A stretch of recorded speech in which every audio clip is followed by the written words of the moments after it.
नमस्कार, स्वागत है आप सभी का। आप देख रहे हैं लोकतंत्र। मैं हूं आपके साथ कुमार कुणाल धीरज। यूपी एक बार फिर मुठभेड़ों से थर्रा गया है। सुल्तानपुर डकैती कांड के बाद 19 दिनों के अंतराल में आरोपियों मंगेश यादव और अनुज प्रताप सिंह को मार गिराया गया। अभी यह मामला शांत हुआ नहीं था कि गाजीपुर जिले में एक और एनकाउंटर हुआ है। गाजीपुर में एसटीएफ ने मोहम्मद जाहिद का एनकाउंटर कर दिया। मुठभेड़ में घायल हुए मोहम्मद जाहिद की मौत हो गई। भारतीय कानून एनकाउंटर को सही नहीं ठहराता। हालांकि कुछ ऐसे नियम कानून जरूर हैं जो पुलिस को शक्ति देते हैं कि वो अपराधियों पर आत्मरक्षा की स्थिति में हमला कर सकती है। तब अगर अपराधी की मौत हुई तो इसे सही ठहराया जाता है। लेकिन पिछले दिनों हुई एनकाउंटर में डेथ में ऐसा कुछ नहीं दिखा है। बुनियादी सवाल यह है कि आखिर क्यों पुलिस को एनकाउंटर करना पड़ता है? तंत्र में क्या कमियां हैं? इसकी सियासत क्या है? कानून और न्यायपालिका के हाथ इस मामले में कितने बंधे हैं? आज हम इन जैसे तमाम सवालों का जवाब ढूंढेंगे।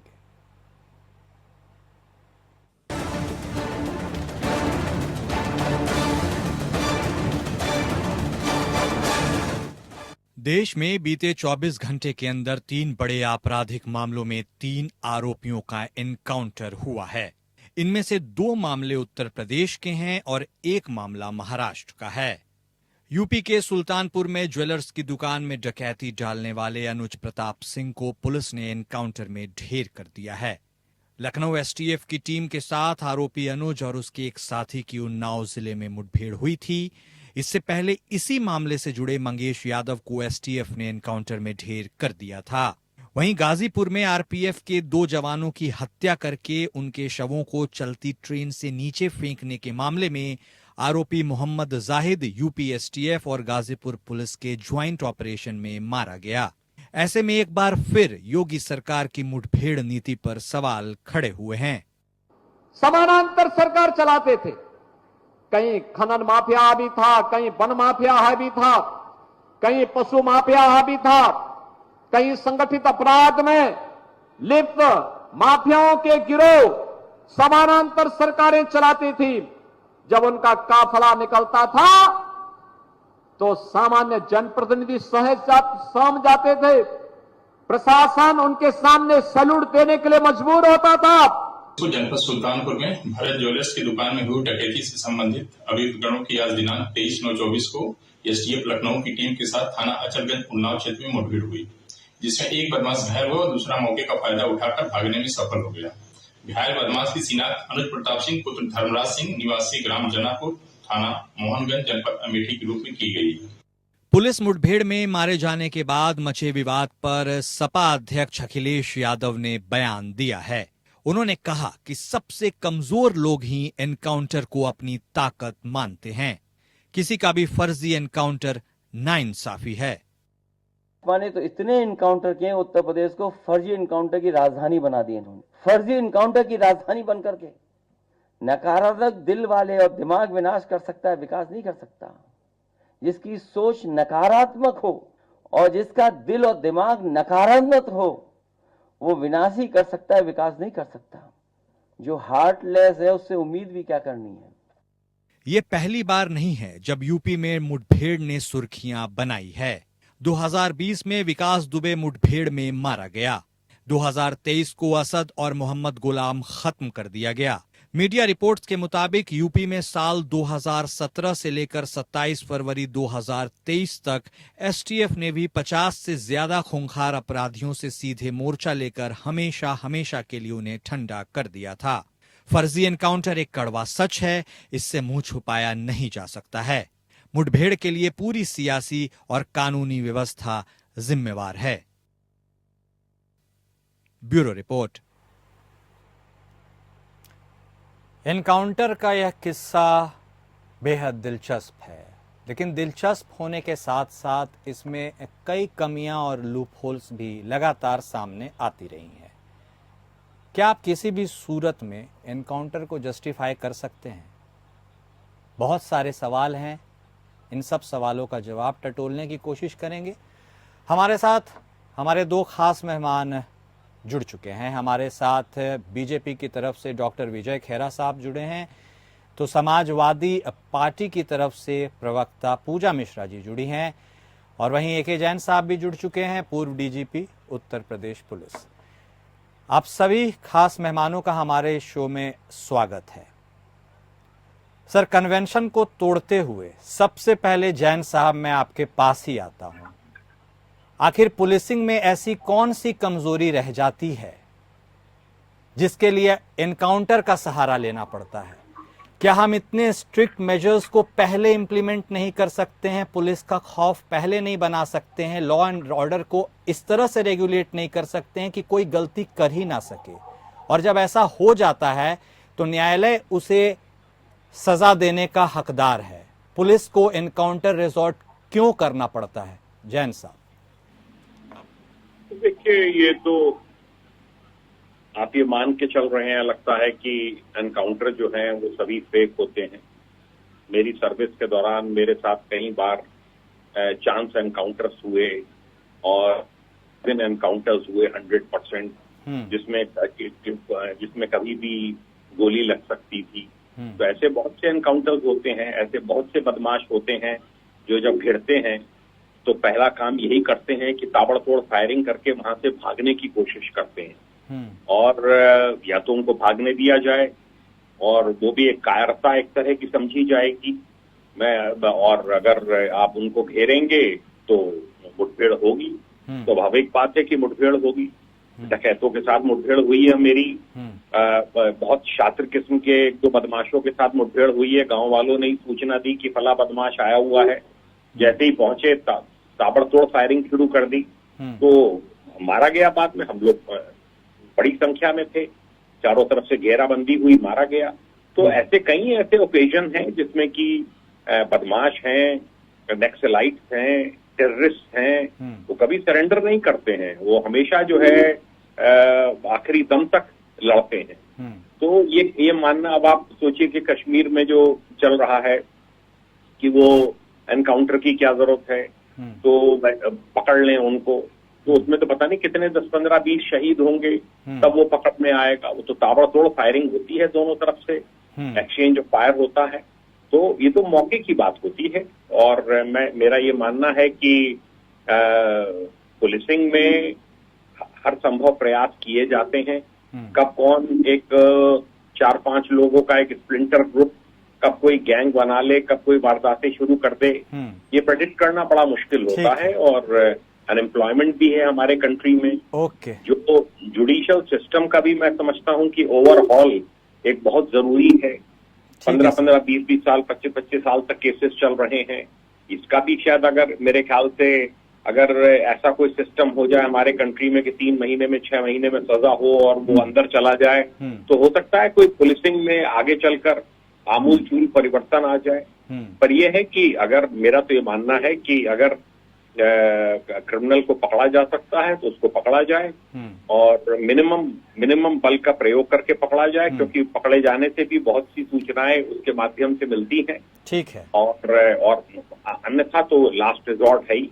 ओके जैन साहब, पॉइंट टेकन।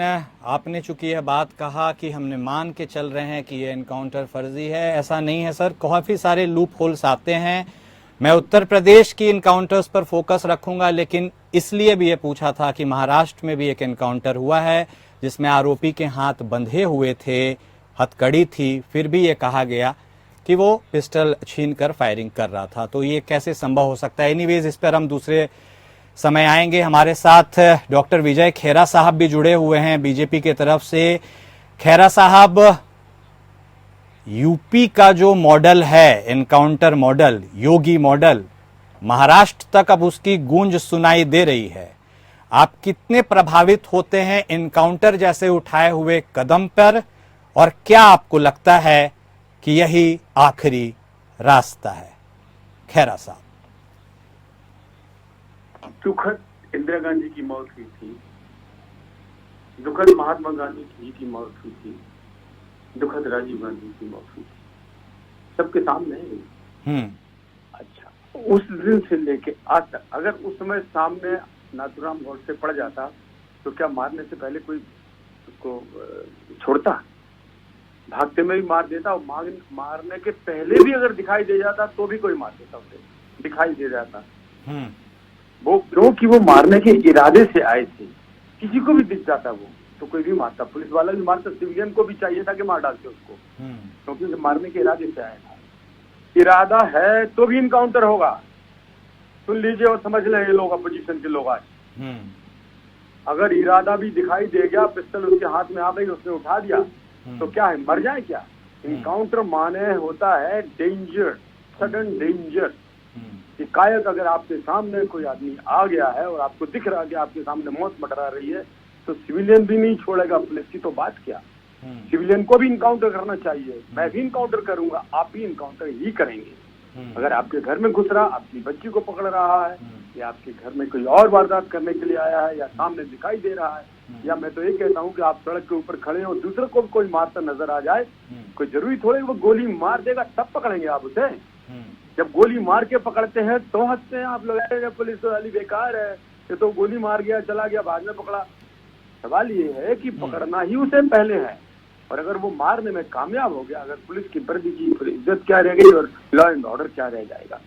हर बार जब आदमी मरता है तो सवाल उठते हैं, अरे 50 इनकाउंटर हो गए, 100 इनकाउंटर हो गए, लेकिन जो 5000 छूट गए उनके बारे में आपको ध्यान नहीं है क्या?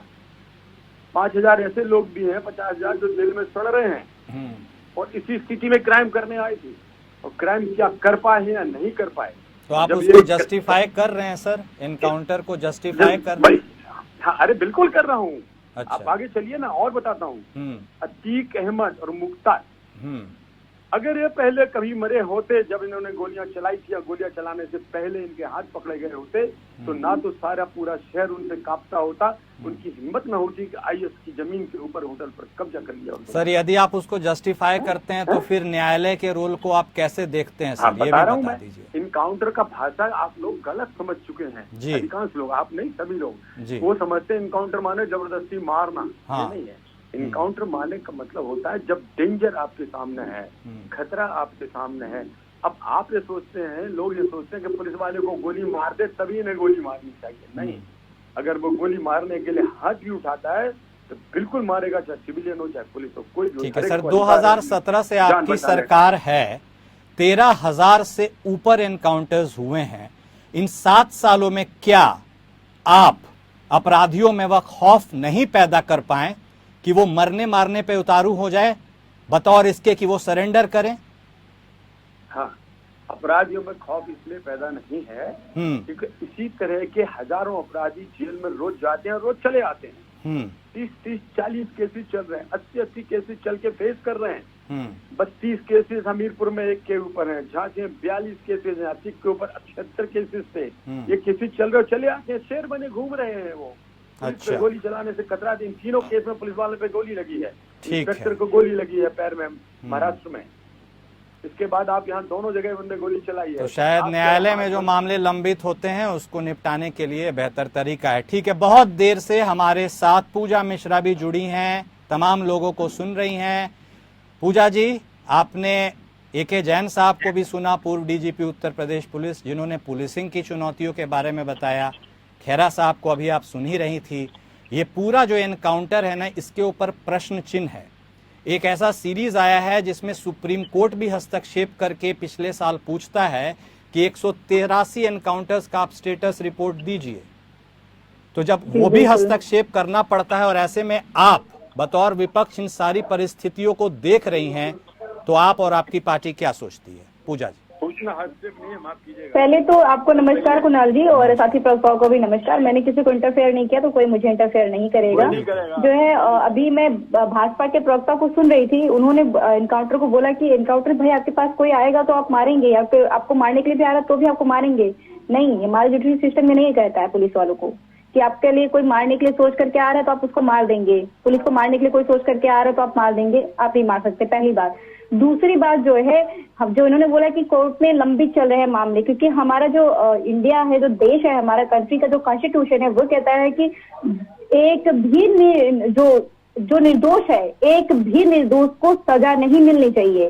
भले जो है जो दोषी है उसको सजा मिलने में देर हो जाए, पर हमारा जुडिशरी सिस्टम कहता है कि किसी निर्दोष को सजा नहीं मिलनी चाहिए, इसीलिए केसेस मुझे लगता है लंबित रहती हैं। हालांकि जरूरत है वहां पे वर्क करने की, आप जो है केसेस को जल्दी जो है निपटाया जाए, उस पे वर्क किया जाए, ना कि जो है जुडिशरी का मजाक बनाया जाए।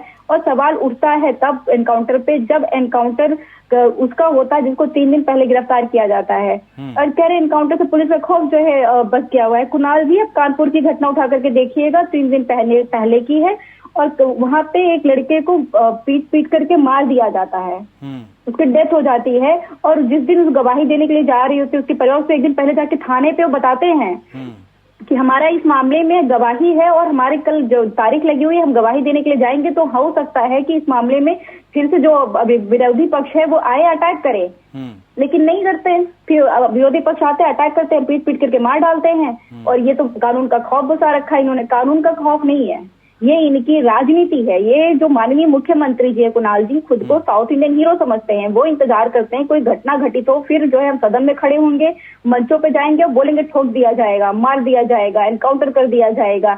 ये संवैधानिक पद पर बैठने वाले व्यक्ति को शोभा नहीं देता है। पहले इन्होंने जो है एक जाति विशेष को, धर्म विशेष को टारगेट करके एनकाउंटर करने का कुछ एक जरिया चालू कर दिया। बताए, इनकी कस्टडी में जो है अपराधी है, जुडिशरी मौत की सजा सुना दे, स्वागत है, पर आप जुडिशरी का मजाक बना दीजिए। आपके कस्टडी में आके अपराधी जो है गोली मार करके चला जाए। अभी ये बात कर रहे थे कि जो है गांधी जी को मारने के लिए जो गोश्त आया था, दुखद था, ये दुखद था। अब कंपैरिजन कहाँ जा रहे हैं आप? 1 किलो सोना जिसके यहाँ से बरामद होता है उसका जो है सरेंडर करवा लेते हैं, जिसके यहाँ से कुछ नहीं मिलता उसको 3 दिन गिरफ्तार करके रखते हैं और जाति विशेष होने की वजह से इनकाउंटर कर देते हैं। अब क्योंकि आपके ऊपर प्रश्न चिन्ह उठने लगा है, तो आप अपना डैमेज छुपाने के लिए और लोगों का एनकाउंटर कर रहे हैं। होता नहीं कि एक झूठ छुपाने के लिए आपको 1000 झूठ बोलने पड़ते, तो उनको एक क्राइम छुपाने के चक्कर में 1000 क्राइम करना पड़ रहा है। और उत्तर प्रदेश में क्राइम इतना बढ़ चुका है कि एनसीआरबी के आंकड़ों में रोज दिखता है कि उत्तर प्रदेश में क्राइम टॉप पे चल रहा है, और पता नहीं कहाँ तो ये अपराधियों के मन में खौफ भर रहे हैं। कहीं दिखता तो नहीं है अपराधियों के मन में खौफ भर रहे हैं। तो जुडिशरी का वैसे खौफ भरना होता तो जुडिशरी का भरना चाहिए, जुडिशरी का खौफ होना चाहिए अपराधियों के मन में। ऐसा नहीं होना चाहिए कि मुख्यमंत्री आएंगे गोली चला देंगे, मुख्यमंत्री एसटीएफ से जो है गोली चलवा देंगे या एनकाउंटर हो जाएगा। तो पूजा जी, आपको लगता है कि अब न्यायालय के फैसले का इंतजार करने के लिए भी वक्त नहीं लिया जा रहा है और साफ एक मैसेज दिया जा रहा है कि पकड़ो और ठोक दो? जी बिल्कुल, ये क्योंकि ये इस तरीके से अप्रिशिएशन, जैसे कि बैठ कर उसको ग्लोरीफाई किया जाएगा कि नहीं, अगर आप पकड़ने के लिए गए हो और क्रिमिनल है तो आपने उसको मार दिया, वाह भाई। ये मैंने पहले ही बोला कि मूवी तो नहीं है, पर ऐसा ही चल रहा है कि वो जस्टिफाइड दिखा दे रहे हैं कि नहीं अपराधी है तो अपराधी। आपको नहीं अधिकार है। हमारे कॉन्स्टिट्यूशन में 3 सिस्टम हमारे देश में क्यों है? Judiciary, executive, legislature. तो जब लेजिस्लेचर जो है वो लेजिस्लेचर है, आप जुडिशरी नहीं है। जो जुडिशरी वो जुडिशरी है, वो लेजिस्लेटर नहीं, वो एग्जीक्यूटिव नहीं है। तो जुडिशरी का मजाक भाजपा बनाते चली आ रही है। और यही इसी के दौरान में 2024 का चुनाव आप देखेंगे, जब से जो 2024 का परिणाम आया है कुणाल जी, तब से इनको लग रहा है बाई इलेक्शन है। माननीय मुख्यमंत्री जी खुद को 2 सीटें दे रखे हुए हैं कि मिलके पूरा करहल हम देखेंगे। अब इनको कार्य तो किया ही नहीं, कार्य पे चर्चा कहाँ कर रहे हैं? अपराधियों को जो है खत्म करेंगे, अपराध खत्म करेंगे, अपराध कहाँ खत्म कर रहे हैं? ये 10 हमारे जो राष्ट्रीय अध्यक्ष अखिलेश यादव जी ने बोला कि आप 10 टॉप माफियाओं का लिस्ट बना करके दे दीजिए, जनता को भी पता चल जाए कि अभी कौन 10 टॉप लिस्ट है जिनके ऊपर आप कार्रवाई कर रहे हैं।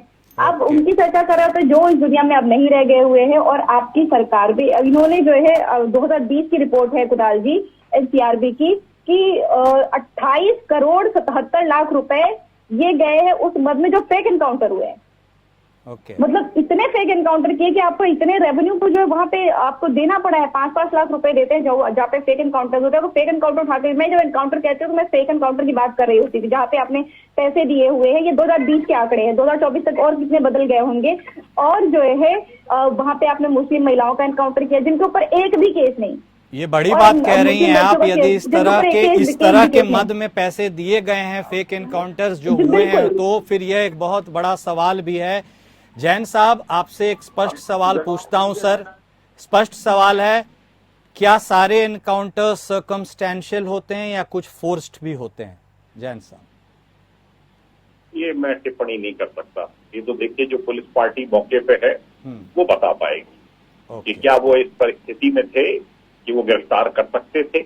ये एक बड़ा सब्जेक्टिव सवाल है। मैं यहाँ से बैठ के अपने ऑफिस रूम से इस बात को कह दूं कि हाँ कुछ ऐसे होते हैं जिसमें गिरफ्तारी हो सकती थी, तो ये एक अनजस्ट स्टेटमेंट होगा। क्या पॉलिटिकल प्रेशर होता है कभी न कभी, क्योंकि पुलिस भी राज्य सरकार के पर एक बात आपको बता दूं, मैंने रिटायरमेंट के बाद बहुत से पुलिसकर्मी मुझे मिलते हैं, बहुत से वो लोग मिलते हैं जो कि मेरे अधीनस्थ रहे हैं पहले।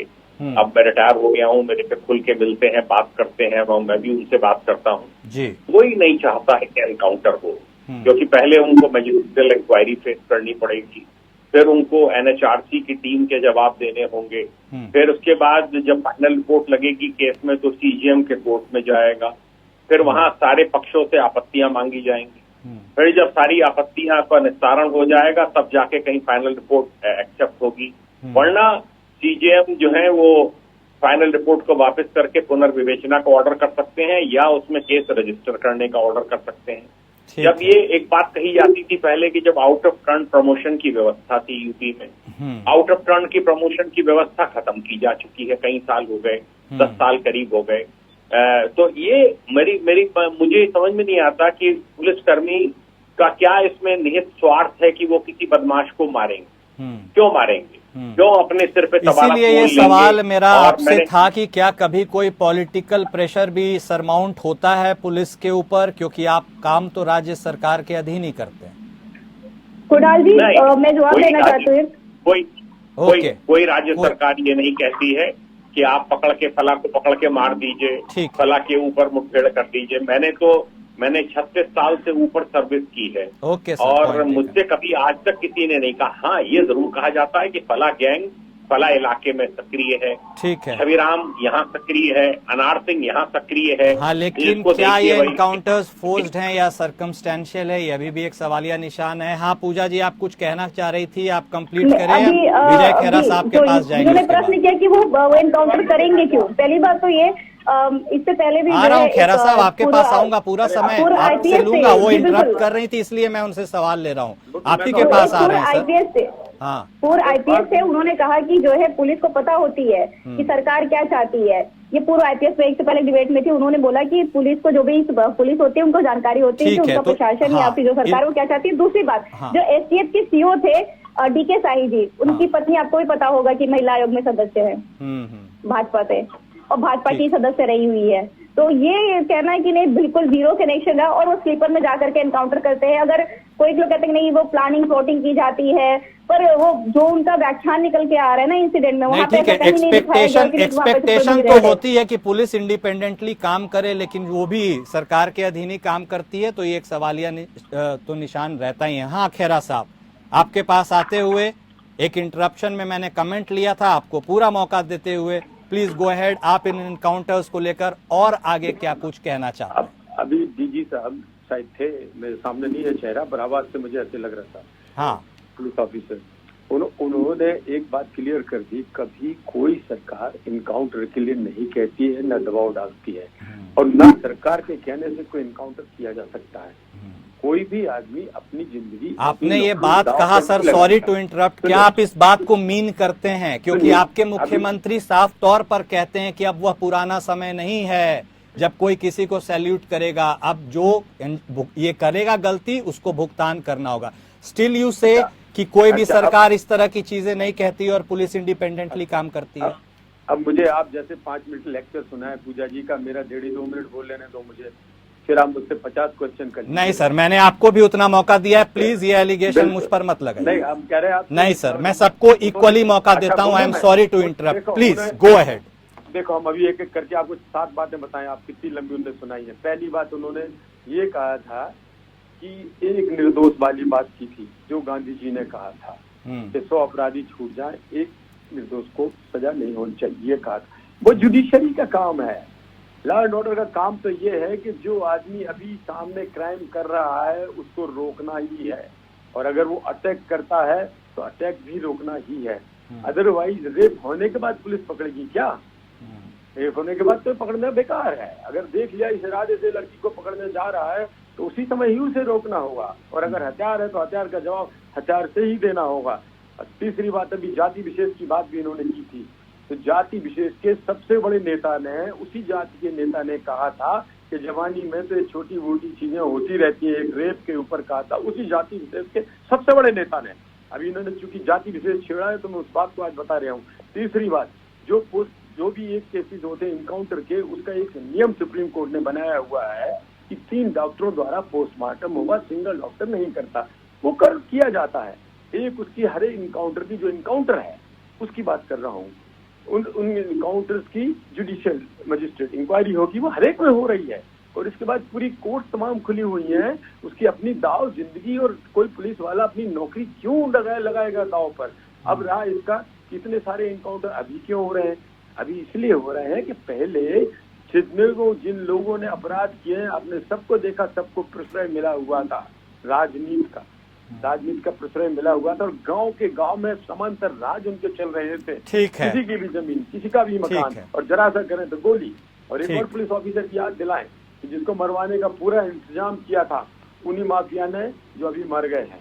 और उनके बारे में उस पुलिस वाले ने अपना पूरा बताया था, उसका कैरियर भी खत्म कर दिया था उस समय की सरकार ने, और उसको जो है धक्के खा के जीना पड़ा। कई साल बाद वापस आया वो, जिसको अतीक अहमद साहब मारना चाहते थे सड़क पर गोली से, जिनपे कई गोलियां चलाई गई थी जिसके ऊपर। एक नहीं, दो नहीं, हजारों किस्से इस तरह हैं पिछले साल। ठीक है, हजारों किस्से हैं, आप सबने भी अपनी बात बताई है और हमारी जनता सबको सुन भी रही है, देख भी रही है, समझ भी रही है।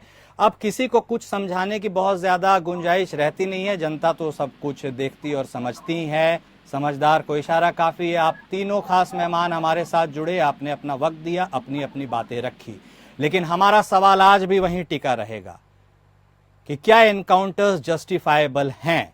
यह सवाल हमने पूछा कि क्या फोर्स्ड एनकाउंटर्स भी होते हैं या सर्कमस्टेंशियल एनकाउंटर्स भी होते हैं। इस पर कोई क्लैरिटी नहीं आई, और यह क्लैरिटी ना आना एक बहुत बड़े सवालिया निशान को फिर से दोहराता है। एनकाउंटर्स के ऊपर आज हमारी चर्चा में बस इतना ही, लोकतंत्र में इतना ही। नमस्कार।